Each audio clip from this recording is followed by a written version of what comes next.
Good morning and welcome to Ndalama Insights, your go-to radio show for in-depth analysis and discussion on matters of economic importance.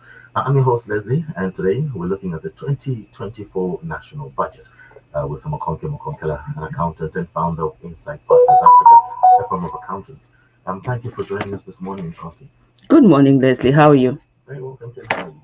Great. And good morning, listeners and viewers on LinkedIn and YouTube. Thanks for joining us this morning. Right. Now, today we're analyzing the 2024 Zambia national budget. Now, our focus today is basically the national budget. But before we delve into the specifics, let's take a moment to reflect on what we know about the 2023 budget from country. Could you give us a brief overview of the key highlights from last year's budget? Certainly, Leslie. So 2023, actually, the themes are not even so different between 2023 and 2024. Both budgets were aiming to stimulate economic growth. But one difference I noted is the 2023 budget focused on livelihoods, whereas this one is really focusing on the private sector. So far, government has done really well. They've exceeded their revenue targets and expenditure is within budget limits. However, there have been economic challenges that have popped up. We are all aware of the Russia-Ukraine ongoing war that seems to never end, and the challenges in fuel that we are experiencing. So generally, you could say it's been a brilliant performance, other than the economic factors that keep popping up from one angle to another. Now let's shift our attention to the 2024 budget. What are the key areas of focus do you think for this year's budget?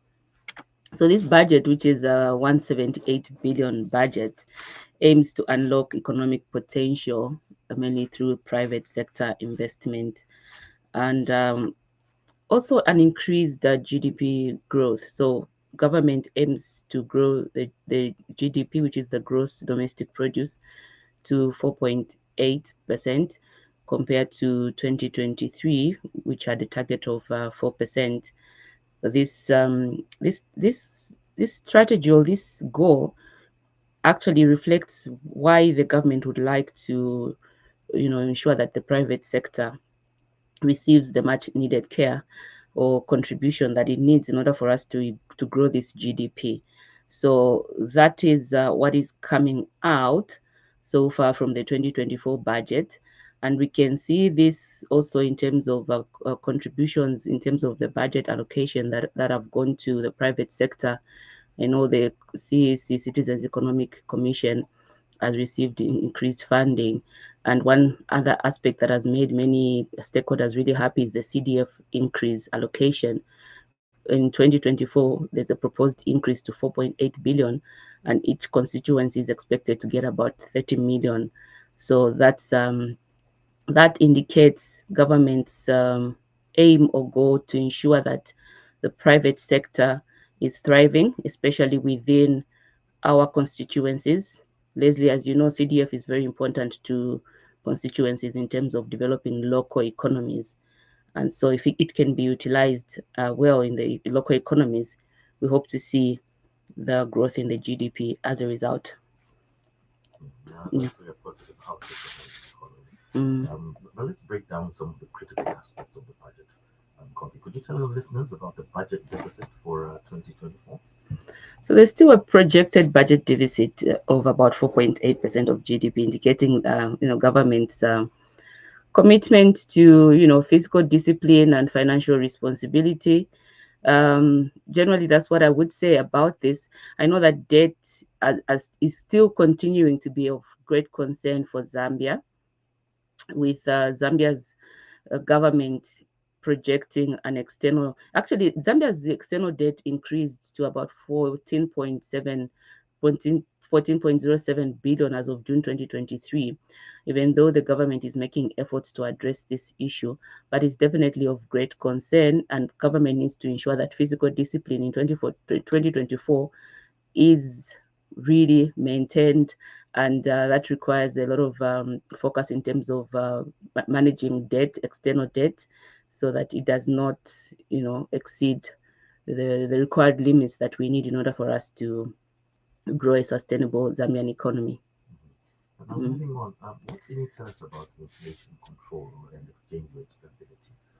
This was also a big issue. It continues to be a big issue, Leslie. We've seen inflation at some time in 2023 was actually lower. It had come to a single digit inflation rate.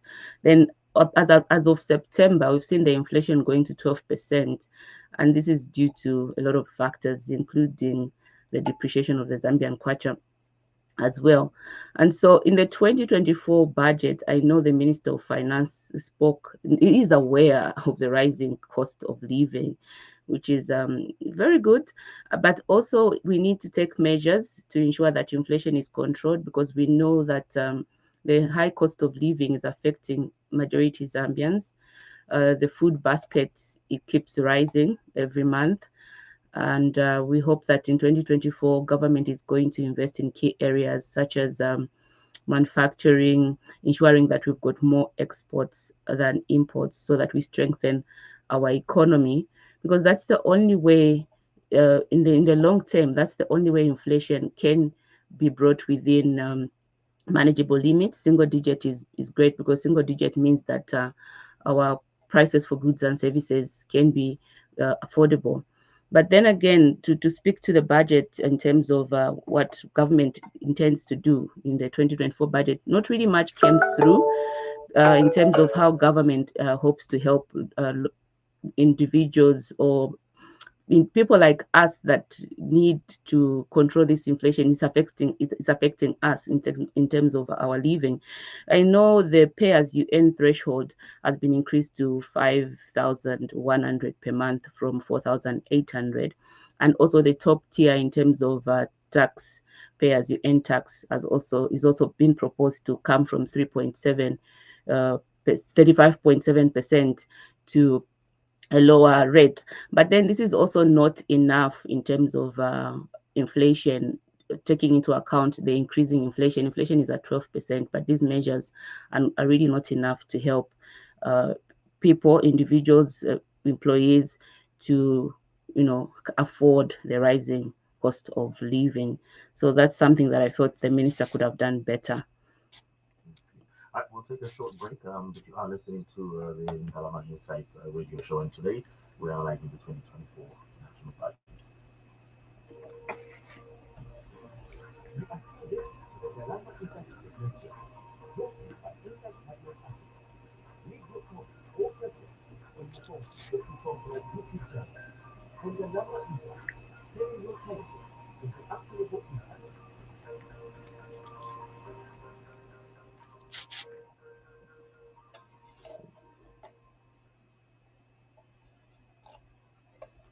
Radio form of the Zambia National Broadcasting Corporation, and of course, you are still listening to the Ndalama Insights radio show. Remember, you can join us on YouTube as well. Simply search for Mkonke Mkonkala, and you should be able to follow live what we are talking about this morning. Analyzing the 2024 budget. Now, we've highlighted a few important points, but now we touch on some sectors of the economy. Mkonke, what can you tell us about the mining sector and its role in economic growth? Mining is very important for Zambia. It's the greatest industry where we get the biggest export in terms of revenue. And so it's still a critical aspect, even though we always talk about diversifying the economy into other, areas as well. Mining still remains very important. However, the mining sector has been faced with operational challenges, and this has affected even our general economic performance. In 2024, we're hoping for positive things. Looking at what has just transpired recently with the coming on board of KCM, we hope that the production volumes are going to increase in 2024, and that is going to revamp the economy, especially on the copper belt. For me, this has been the biggest development, and also the stabilization of tax policies in the mining sector. Government hasn't touched on mineral royalty in this budget. We are hoping that this can maintain stability in terms of taxation, which is also a key aspect in terms of mining. We don't want investors always to be working with different taxes when it comes to mining, and mineral royalty is a big aspect of mining tax. So that's my contribution towards mining, Leslie. Okay. Mm. All right.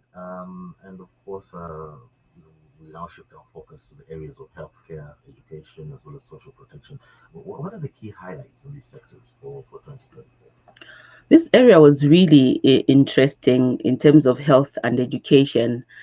We saw an increased allocation towards healthcare, and as well as education. Towards healthcare simply shows government's commitment to ensuring that we are all receiving, good health. And so we're going to see an increased allocation of the budget compared to the last year's budget towards health, which also includes recruitment of healthcare employees, doctors, nurses, and I'm pretty sure other employees as well that help with operations. And education also very interesting, increased allocation to education. This also indicates government's commitment towards ensuring that we have an educated nation and our children can afford to go to school. I know the minister especially mentioned ensuring that children can go to school and get the best education without going on an empty stomach and all of that.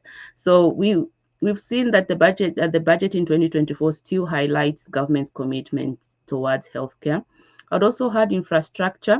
I know there's been an allocation towards the development of roads as well as maintenance of roads, which is also key towards economic development, which is the theme that the government is trying to attain in 2024. So it's overall a well-rounded budget when it comes to these key sectors. Okay. That is heartening to hear indeed. Now, let's touch on the allocation of the budget. Mm. How are the funds distributed across various functions of government?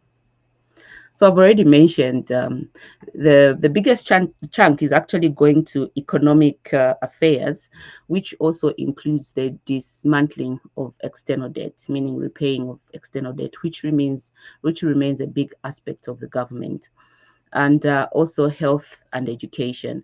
So these are the key highlights in terms of allocations towards the budget. All right. Well, Mm. Mkonki, thank you very much for providing us with valuable insights into the 2024 Zambia National Budget. I mean, if we had more time, we would have had a proper long discussion, but we only have 15 minutes this morning, and we But really we want to still have a few minutes, though. yeah. We still have about 2 minutes.